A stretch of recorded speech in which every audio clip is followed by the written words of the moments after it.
Block में दलाली कम हुई है, ब्लॉक में अफसर बैठने लगे हैं, अफसरशाही की मिजाज पर रुकावट आई है, रिश्वत और पुलिस फिल्मालों के खिलाफ कार्रवाई हो रही है।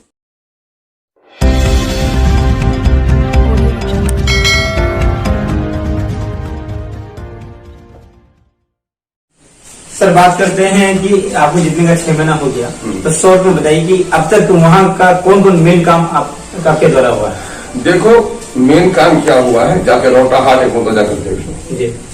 ब्लॉक में दलाली कम हुई है, ब्लॉक में अफसर बैठने लगे हैं, अफसरशाही की मिजाज पर रुकावट आई है, रिश्वत और पुलिस फिल्मालों के खिलाफ कार्रवाई हो रही है। वहां पर रोटा हाट में जहां एट ए टाइम हाट के दिन में 80,000 लोग होते हैं और 2 यूनिट टॉयलेट भी बना हुआ नहीं था, आज 24 यूनिट टॉयलेट बने हैं।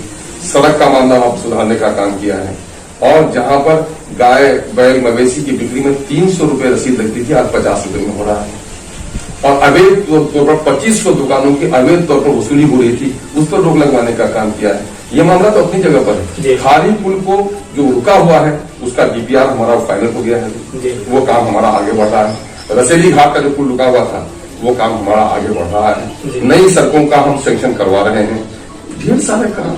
और सबसे बड़ी बात जो मैं कहूंगा क्या हुआ, अमोर बैसा का ताल्लुक, उनका परिचय जाकर के असेंबली में मैंने कराया है कि बिहार में ऐसा विधानसभा क्षेत्र भी है जिसका नाम अमोर है और अमोर के साथ नाइंसाफी है।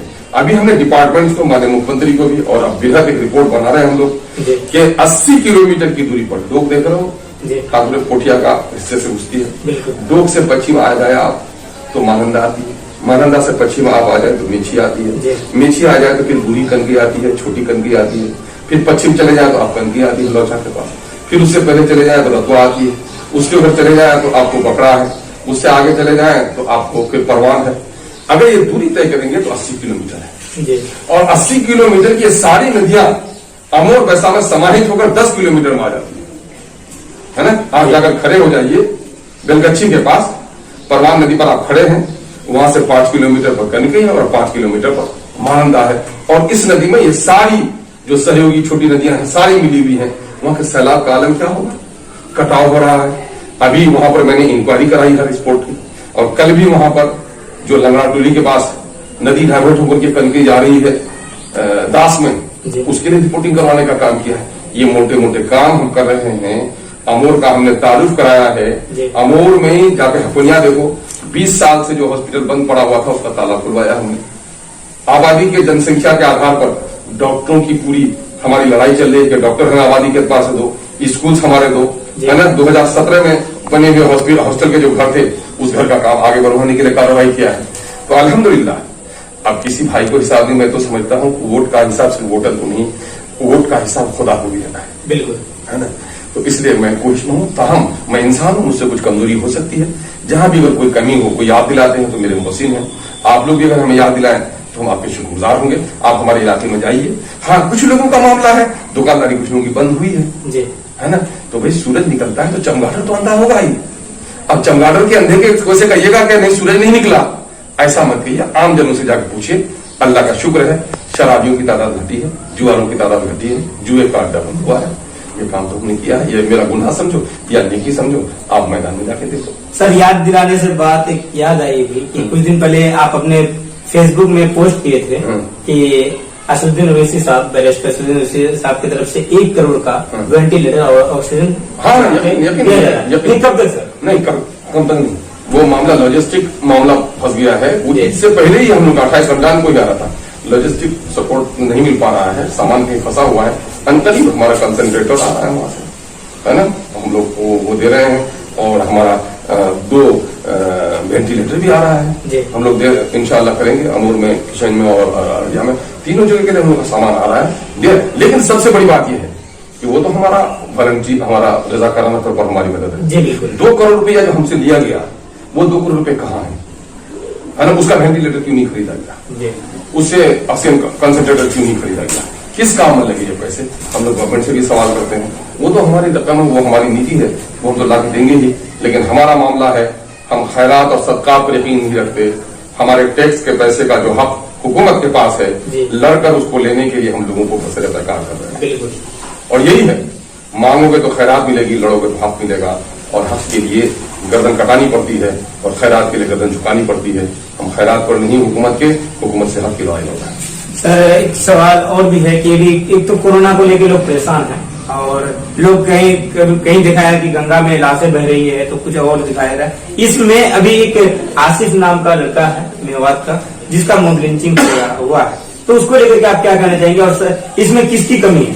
देखिए, मॉब लिंचिंग का मामला हो या मोबाइल क्या कहते हैं एम्बुलेंस के मामले में अपनी यादव को जेल जाने का मामला, ये दोनों मामला गहरी साजिश का हिस्सा है। कोरोना के मामले में केंद्र सरकार की विफलता है।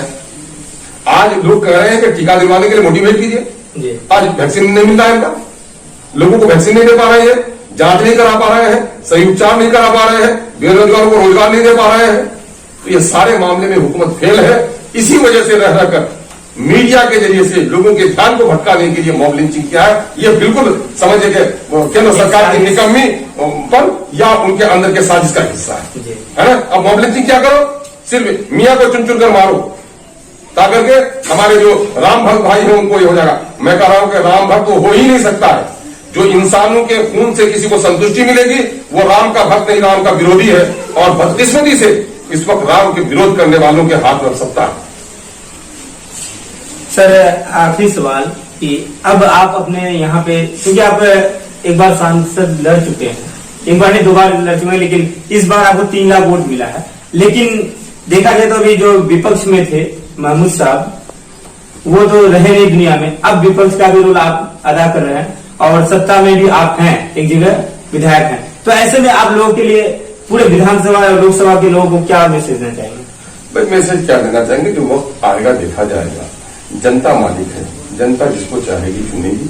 और मेरा मामला है तो मैं पार्टी का एक अन्ना सा खादी हूँ, पार्टी का आम वर्कर हूँ।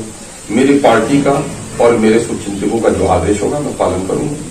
मैं पिछले दिनों में भी इलेक्शन नहीं लड़ने का फैसला किया और कोचा धमन का टिकट मैंने फाइनल कर दिया था और मैं पार्लियामेंट ही लड़ना चाह रहा था। मैं जब जनाब असदुद्दीन ओवैसी साहब से मिलने के लिए सितंबर में गया 13 सितंबर को, तो मेरे लीडर का हुक्म हुआ कि आपको इलेक्शन लड़ना होगा, आप जहां से जाइए इलेक्शन लड़िए। फिर मैंने अपने लोगों से मशवरा किया, बादलों के लोग भी मैंने यहाँ ऐलान कर दिया तो मैं अपने ऐलान को वापस नहीं हो सकता था। बादलों से भी काफी दबाव था, मुझसे भी काफी दबाव था। मेरे शुभचिंतकों ने कहा फैसला किया मुझसे लड़ना चाहिए, मैं लड़ा। मैं अपना कोई इतना शक्तिमान नहीं हूं कि मैं अकेले ही लीडर हूं। हमारे जो लोग संवेदाइजर्स हैं, हमारे पार्टी के जो जिम्मेदार हैं, हमारे पार्टी के जो सरबराह हैं, मशवरे वैसे हमारा मैदान खिदमत है, खिदमत कर रहा हूं और पिछले बार इलेक्शन लड़ा हूं। फिर आइंदा मौका मिलेगा तो देखा जाए। लड़ना है इलेक्शन नहीं, सुनिए, मैं MIM का खादिम हूँ। पार्टी मुझे आज भी कहे, असदुद्दीन ओवैसी साहब का हुक्म आ जाए कि अब्दुल इमाम तुमको MLA का भी इलेक्शन नहीं लड़ना है और तुम्हारी जगह पर दूसरे को इलेक्शन लड़ना है, तुमको कैंपेन करना है, इंशाअल्लाह मैं अपनी तबीयत को वहां हाजिर करता हूँ। बहरहाल हम इस वक्त अपने इलेक्शन के लिए नहीं, हमारी पार्टी है तो अपने पार्टी को मजबूत करने के लिए, अपने विंग को, अपने ऑर्गेनाइजेशन को, अपने लोगों को मजबूत करने के लिए काम कर रहे हैं। अरे हमारी पार्टी में हम अकेले कहीं हैं, आ सकते हैं, पार्टी का फैसला सर्वोपरि है।